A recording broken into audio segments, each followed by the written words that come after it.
Hey guys, we have a super exciting episode for you today. We have finally installed our overhauled EJ25 into the van, and we're ready to start it up today. Will it run?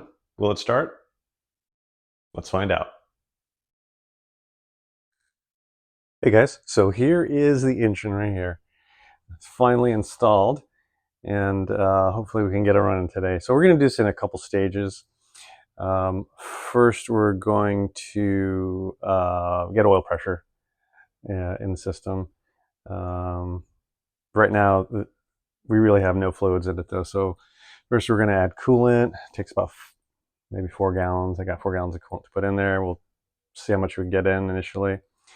Then we're going to service it with oil, service the oil filter, fill the oil galley with oil, hook up a mechanical pressure gauge to it.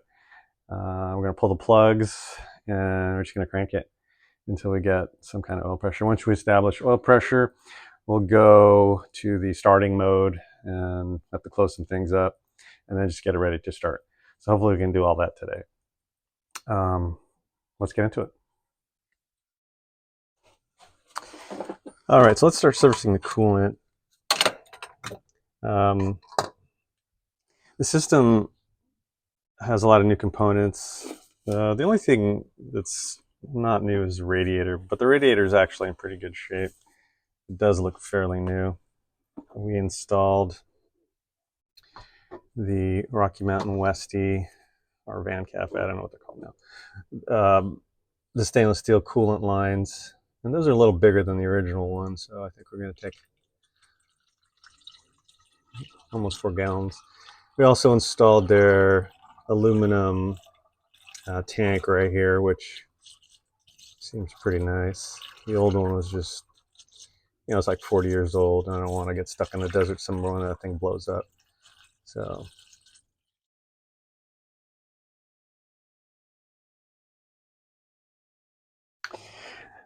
all right, boys. So we got probably about 2.5 gallons of coolant into the engine. It's about as much as it would take at this point. So we're just going to let it sit for a bit and top it off a little later. And then once we get it running, we'll probably add a lot more. But we're going to move on to the oil. So I got an oil filter here. I'm going to fill this up with oil. We're going to be using this break-in oil. I'm not sure if it's good or not. It's what I'm going to be using. I paid for it. It's not sponsored or anything. So, but it's the 530. That's what engine calls out for. And probably run it for, once it gets going, for maybe 30 minutes or an hour.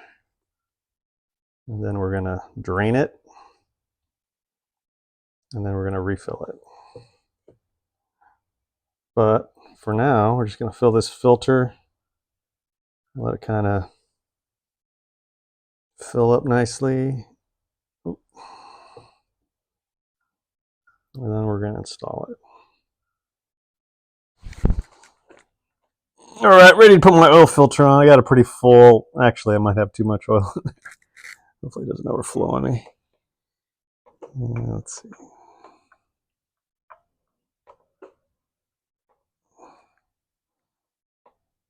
There we go.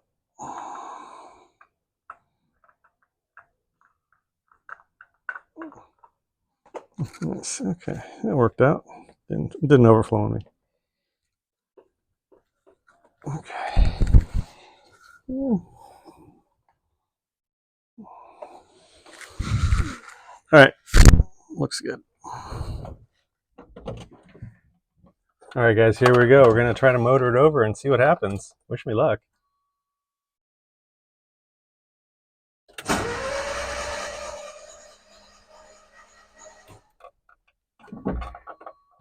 All right, everyone, let's try this again.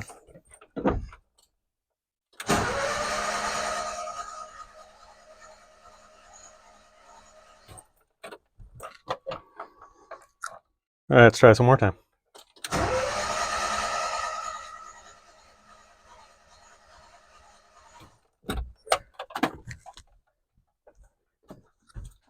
All right, so as you just saw in the video, on that last motoring sequence, I got about 40 psi, which is great.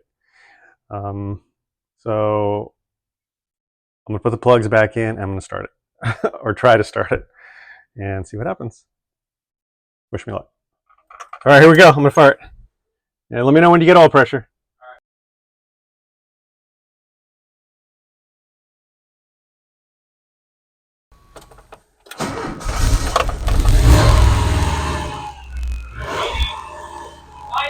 Okay, good.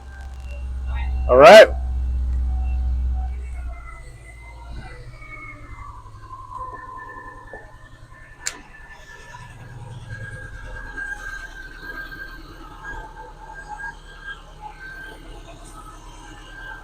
Good.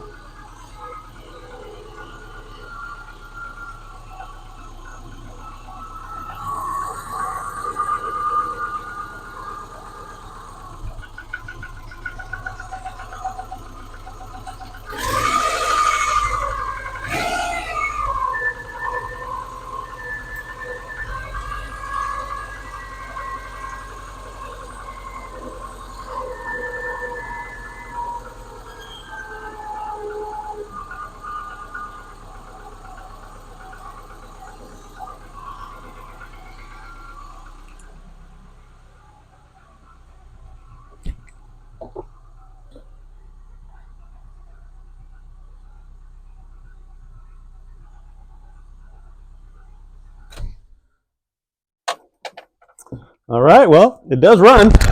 Sweet. Awesome. So just a quick update on where we're at with the engine and all the other things. Cranked the engine over, got oil pressure the other day, and then we successfully started the engine, and it ran pretty good. Haven't really driven it yet because we do have a couple issues that we're working through right now. The first issue we had was we had the alternator light wasn't extinguishing. The alternator is putting out proper voltage and it's wired correctly. I double checked all that. Turns out the blue wire, which is part of the Volkswagen Vanagon, I just disconnected from the camper equipment refrigerator relay, and that fixed it. I'm not sure why, but that's working now. We also are getting 2 transmission codes from the Subaru. So I believe what's happening is it thinks it's in automatic mode and it should be in manual mode. So I'm going to have to dig into that a little bit, but I believe I'm going to have to ground one of the pins. There's actually no wire. It's pin like C19 on the ECU. There's no wire in there. So I believe I'm going to have to pin it and then ground it. I think that's going to solve the problem. The third issue is I believe the thermostat's not opening, or there's some kind of entrapped air in it because we're not getting any hot water up to the radiator.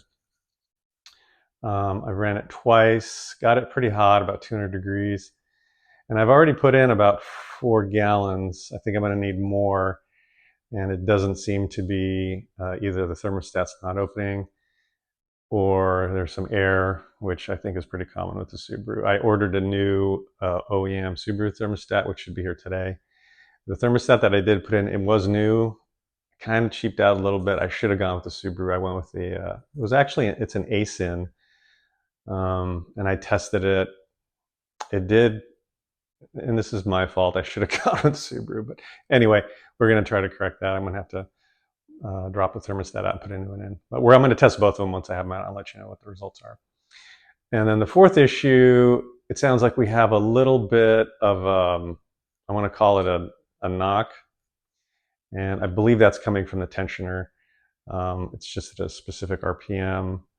It does sound like maybe a rod knock. The engine's just rebuilt, so it's not, very unlikely it's actually a rod knock, but it does sound like the tensioner is coming from the front of the engine. But we're going to try to get these things cleared out and see if we can go for a test drive soon. What's up, everyone? Quick update. Just a quick update on where we're at with everything. So yesterday we changed the thermostat with a Subaru factory thermostat. Got the car warmed up, thermostat did open, and radiator was warm, hot, coolant. Hoses were coolant was in the hoses, so we were good to go on that. Heater wasn't working though, so that's another issue I got to work through. We also discussed a little bit. I had kind of like a light knocking sound. Thought it might have been the tensioner. So I pulled the cover, pulled the timing cover, and I ran it, and I did hear the sound, but it was not the tensioner. You can see right there, tensioner was good. So I'm not sure what it is. It could be like a piston slap. I know each engine is a little different. I'm just going to drive it and see what happens. Next time I drive it, I'm going to drain the oil and then cut the filter open and see if we have any, see what we see. So I think I'm going to call the video at this point, and then I'm going to do a follow-up one in a couple weeks on where we're at with everything. But I think that's where we're going to end right now. And if you want updates, subscribe, and thanks very much. Talk later.